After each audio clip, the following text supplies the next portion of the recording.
everyone, and welcome to this film Q&A for the Encounters South African Documentary Film Festival. My name is Hannah Fleisch, and I'm an intern at the Encounters Festival. I'm joined today by Nick Brandestini, the director of Sapelo. Nick Brandestini is an Emmy-nominated filmmaker based in Zurich, Switzerland. His film Children of the Arctic was awarded Best Documentary at the Santa Barbara International Film Festival and the Golden Eye Jury Award at the Zurich Film Festival, among other accolades, before airing on PBS World Channel. His previous film, Darwin, was awarded Best Documentary at the Austin Film Festival and screened theatrically in New York and Los Angeles, with praising reviews from the New York Times, Variety, and Los Angeles Times. Darwin also played on KQED as part of the Truly CA series. His film Sapelo follows a family living on a small island off the coast of Georgia as part of one of the last remaining communities of saltwater Geechee people, with interviews of two young brothers living on the island, Jamarcus and Jonathan, as well as their adoptive mother, Cornelia, who works to preserve the island and their community's history. The film documents an intimate portrait of the landscape and its people, bringing up questions of preservation, family, and personal circumstance. Nick, thank you so much for joining me today. Of course, thank you, Hannah, so much for having me. Of course. Now, I'm very interested, a lot of your films have been dealing with landscapes and intimate portraits of communities. So just as a general question, I wanted to know what your approaches to documentary filmmaking and subject matter have been that have led to your most recent films. Good question. This is my third film, my third feature-length film, and the two previous ones were similar in a way that they were both portraits of community. And for some reason, it started with the landscape, as you noticed before. And my first film took place in the desert in California. And the initial interest to me was, in fact, the look of the place. And then immediately after that, I was just curious because I saw there were like little like towns or houses in the middle of nowhere. And I immediately wanted to know who would live in such a place that is so different to where I'm from, which is Switzerland. And I met the people and started to explore if there would be a possibility to make a documentary. And so I did the film Darwin a few years ago, and it was such a good experience that I wanted to continue in a similar style with filmmaking. And I found another place in Alaska that I found very interesting, which had a very old tradition of Alaska natives that were still whaling. And I wanted to make a film about that community. And then the third one now, Sapelo, is in the south, and I just found it interesting. When I met Cornelia, I wanted to know more about the history of the place and her family and the way of life in general there. So this is how Sapelo started. Definitely. Did you have an arriving point to why you wanted to film landscapes in the US, specifically coming from Switzerland? What was kind of that relationship that brought you there? I did a short film in Italy before that and another short film in Switzerland, but then I wanted to do something a little bit bigger. So I just, the US came to mind. There's no particular, first of all, I knew I had to be able to speak the language, and I can only speak German and little French and English. So I was already felt limited to do a documentary about a place that I could understand the people in the native language. And so it's just a bit of a coincidence. And then once I did one in the US, I thought, now I wanted to continue with two more. But I'm thinking the fourth film will probably take place somewhere in Europe, maybe in England or Ireland, or I don't know yet, but I'm thinking of doing something outside of the US now. It'd be such an interesting contrast to see kind of the similarities in terms of like family and a relationship to land between some of the families that you filmed in the US to Europe. I think that would be so interesting. But coming back to kind of the family of Sapelo, you know, it documents such an interesting, I guess, center of the community, because Cornelia is documenting the history of these people. How did you manage to find her and this community specifically? Yes. To make it's a bit of a long and boring story, so I'll just make it short. I went to a cultural center, a Geechee, Gullah Geechee Cultural Center in Georgia. And the founder of the place said, "Oh, you're from Switzerland? That's interesting. Somebody from Germany was here a few weeks ago and wrote an article for a German newspaper about Sapelo Island and Cornelia Walker Bailey." And so I read that while I was in this place, and I was intrigued by the description of the landscape, and then of course Cornelia and her stories. And I found out that she wrote a book and was a prominent voice of the community, and so they could tell that I was immediately interested. And they made it possible for me to have a guide, Stacy, and she would show me around Sapelo, gave me a tour and introduced me to Cornelia. And I spent a lot of time with Cornelia talking in the gazebo that you see in the film. That's where she spent a lot of time, and we talked for hours and hours. And so she would tell me all those stories, and I knew that there's a big possibility that this could be my next documentary, because I felt that she was comfortable with me wanting to make a documentary. And so a few months later, I came back and started with some initial filming just of the landscape. And then, one thing led to the next. That's wonderful. I wanted to know specifically about when the boys come in, because it seems like Cornelia is obviously the entry point to this community and this story, but both Jonathan and Jamarcus are a huge part of the narrative throughout the film, and just seeing them grow. When did that kind of become a large part of the filming? I think it was on the second visit. I was again with Cornelia talking in the gazebo, and then Marcus came running towards the gazebo, and he had the horse with him. And I was immediately interested, who is this young guy with this horse? And then I found out that he was, Cornelia's adopted son, and he was very energetic and charismatic. And so I figured, he would be perfect to also have in the film. So that's when I decided to focus on the family around Cornelia. But that's how it goes with my way of working. I never know what the film will end up being, because I just go in there without knowing. I read her book. I knew something about the culture and the history and the people, but I didn't know the place in depth yet, because I had only started the visiting. But over time, I got to know more and more. And so that's how the story shifted and, focused on the brothers. And then also I followed them when they were on the mainland, which I did not see coming. So these are all things that I didn't plan or couldn't plan, because it's real life and it's usually very unexpected. Completely. I think it's also so interesting because you speak about reading her book, and this is very much a snapshot of the community, and it talks quite a lot about ideas of preservation, but it follows very much a present storyline and these contemporary and individual problems of these people. Was that initially an approach? Can you speak more about what you thought this might become initially? Exactly that. So I read her book, and she talks about growing up on Sapelo when in the 50s. She was 74, and she was 10 at the time. And so I realized that there would be an interesting parallel from her story growing up with now Jonathan, Marcus, and JJ growing up around the same age today. So that was quite early on an idea to compare these two narratives. And then in order to tell Cornelia's story growing up, the idea of having a narration came up, because she would tell me all these stories, and I knew that I wanted to incorporate them in some hopefully interesting way. So that's how the narration came up, and just the shots of the landscape while we hear those narrations. And the idea was, of course, that people will be able to then dive into her world while we hear these texts and we see the island landscape. Completely. And it's that narration specifically stuck out to me because it's so poetic amongst some of the more kind of live footage. You see these beautiful sweeping images of the landscape and this very poetic voice and narrative. Where did you kind of connect with that speaker and the actual text? How did that come about?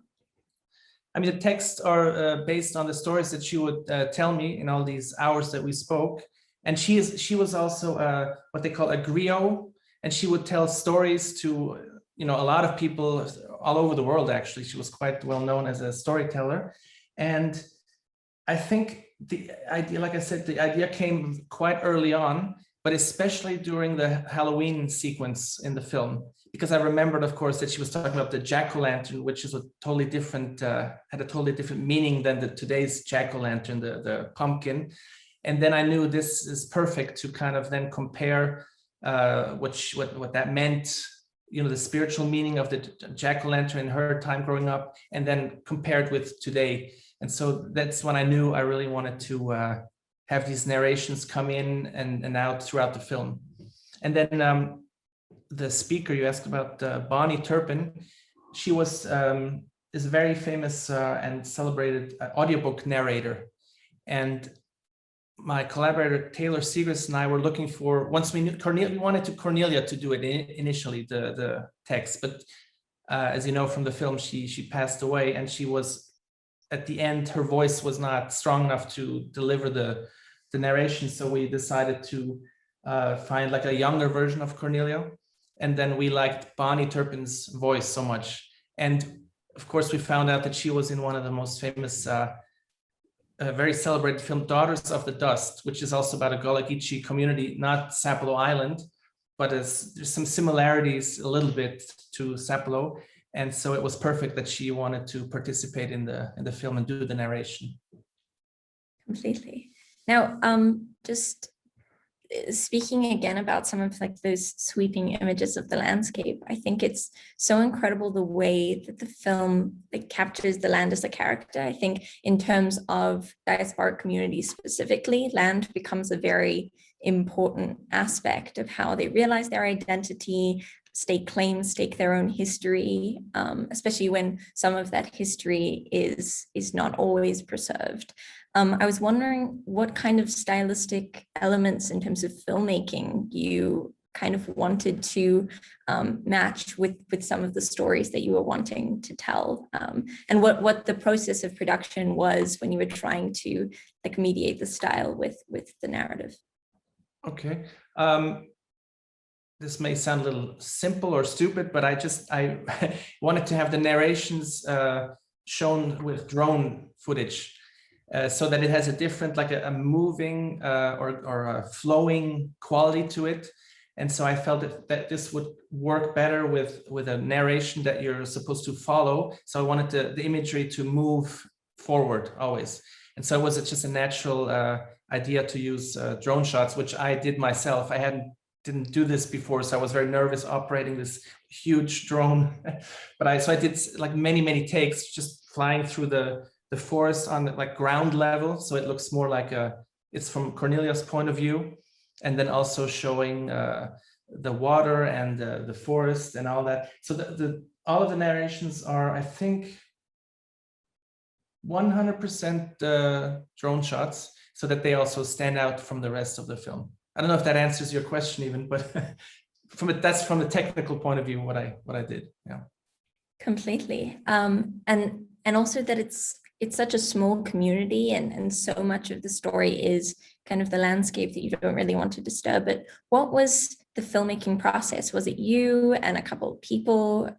Who was there filming? It was just me, because that's just how I like to work. So it was sometimes a little intense, because I didn't use any light. I just used the natural light that was occurring. So when I would set up interviews, I would set them up at a time where it would naturally look good for the film. And so for the sound I had, as you see in the film, I put wireless microphones on the people. And so it was just me for the filming. For later on, I have like a team that I've worked with my for my other two films, Taylor Segrist, my collaborator. We worked on putting the film together structure-wise, because there's so much, so many different stories you could tell, because I had, of course, a lot more footage. And so it was quite a process to put the whole thing together. And Michael Brook did the music, and he also did the music for my two previous films. And there's a sound design. So it's a very small team, but for the filming, it was just me on the location. That's incredible. So you must have, I imagine, and I think it comes through in the film quite a lot, that there's a very different relationship with the camera, because there's so few people invading the space. You're really able to capture such an incredibly close portrait of these people. Oh, thank you. Yeah, I mean, that's and at least the idea. I don't know. Hopefully that's how it works that way. I couldn't compare because I always worked like this. But my idea was that if I were to be interviewed, I wouldn't want it to be with many, many people around. So if it's just one person, it makes it easier, I thought. So I thought it's probably the same if I film other people too. completely. And I think that there are such like wonderful and intense moments that a lot of the people in this film go through. I was wondering from a post-production standpoint, how you were able to balance some of the more weighty events in these people's lives and really give like a truthful telling of their experiences. I mean, I don't plan this. It comes together organically. The way I just wanted to feel as authentic as possible. So as with everything, there's like positive things and negative things. So I just wanted to have it like a balanced and realistic. So there was no effort to say, let's have more drama or more, well, there's no comedy really in the film, but so I don't know how to answer that question. It's just happens naturally, I think, during the editing. Completely. One of the things that I kind of wanted to ask about, which I think does deal with the fact that there is like a filmmaker on the island, would be that a lot of the people on the island hold preservation as one of the things that they want to, as a goal for the community. And there's a lot of kind of distrust of tourists and people from outside. What was your sense kind of dealing with that in terms of filmmaking, and then your thoughts on how the documentary bringing so much exposure to this community, how that kind of interacts with ideas of preservation and also incoming tourists? Yes, I mean, I was always very aware of the fact that I'm an outsider, and Cornelia would refer to me and people not from the island as you see in the film, Kamyas, like as in come here, and she's a been here person who's been here for a long time and is part of the place and part of the history. So of course, knowing that, I was always very careful not to be too pushy or too impatient. So I think what I just tried to do was having a lot of time explaining them what I'm trying to do, and just spending time with people and showing them, you know, some of the footage that I did in the previous visits, because I would come back. It was over the course of almost 2 years. I didn't go in there, do the film, and then leave, because as you see, there's quite a bit of time that passes. So I think that's just, I understood that they would be skeptical of outsiders coming in, and I had a few discussions, not so much with Cornelia, because I think we clicked right away, and she knew that I wasn't going to do anything evil or anything like that. But of course, there were people who were curious why somebody from Switzerland is coming here who is not of the community, and so I would just talk with them that I'm interested in other communities, other ways of life, and I'm just interested. And I did 2 previous films before, so they would see the film. I had a screening on Sapelo of Darwin, and so the people would attend the screening, so they knew a little bit what they were getting involved in a way. Completely. And then again on this kind of issue of preservation, because this is such a small community, and one of Cornelia's goals is really to continue the legacy and also the survival of the actual present community. What was some of the projects that you saw kind of continuing, and how the community evolved even over the 2 years that you were filming?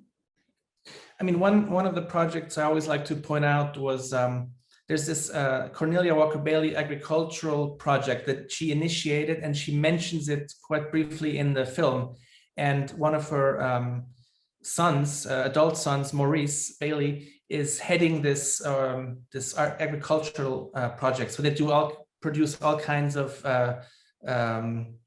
vegetables and different things. And I linked to this project on the sapelofilm.com website, and I'm sure Cornelia will be very proud that this is continuing in her vein, because at the time it was a very small project, and it's grown into something quite big. And I think the New York Times wrote about this project and several like US national publications. So it's a big success. And I'm very happy for them about that. Completely. One of the things I also wanted to ask about it being the specifics of this community is that adoption and kind of some sort of found family plays a big part within this community and within the film. What was your kind of sense of the relationships between people based on that sense of community and I guess the different relationships than like blood or birth that arise?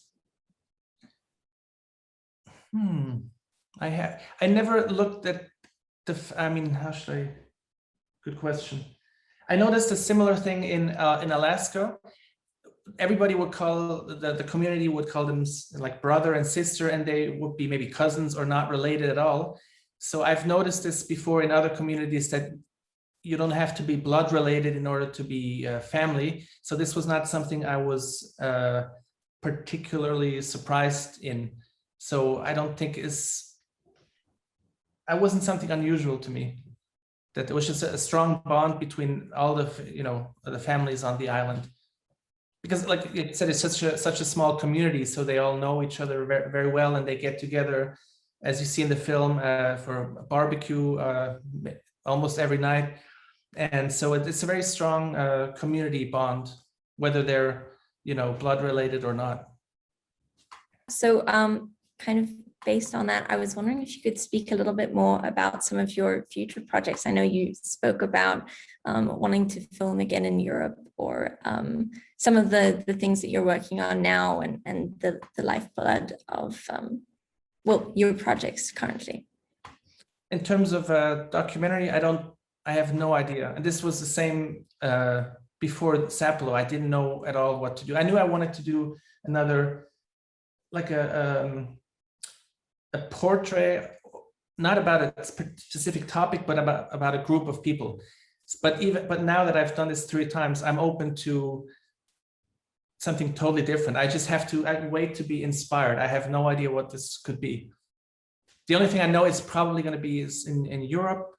And I think it would make sense to do something with some similar elements that I did before, because that's what I like to do and what has worked so far. So I don't think I will do something about one particular person or one topic, but who knows? Maybe I'll be surprised and I find something totally different. We'll see. Completely. Has the pandemic changed any of your kind of thoughts on like filmmaking or your approaches to filmmaking after this documentary is finished? I was very lucky that it didn't affect this film at all, except for the fact that I was not able to show it. This was one thing I'm looking forward to this summer, or as soon as it's possible, to show it in person on Sapelo as like an outdoor screening, because this has not been possible.